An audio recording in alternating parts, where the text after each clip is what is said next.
Hello नाजरीन, हम आज की मलेरिया की वैक्सीन के बारे में बात करने जा रहे हैं जो बच्चों की जिंदगियों को बदल रही है।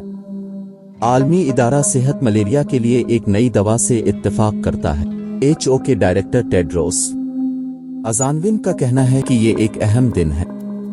जैसा कि आप में से कुछ लोग जानते होंगे, मैंने अपने करियर का आगाज एक मलेरिया मुहक्किक के तौर पर किया और मैं इस दिन की आरज़ू में था कि हमारे पास इस कदीम और खौफनाक के खिलाफ एक मुअस्सर वैक्सीन होगी बीमारी। और आज वो दिन है, एक तारीखी दिन। मच्छर मलेरिया का बाइस बनते हैं। मलेरिया हर साल 4 लाख से ज्यादा अफराद को हलाक करता है। में ज्यादातर बच्चे हैं। अफ्रीका सबसे पहले उन्होंने घाना, कीनिया और मलावी में दवा का तजर्बा किया। ये कामयाब रहा। मातशीडी 100 मोती वजन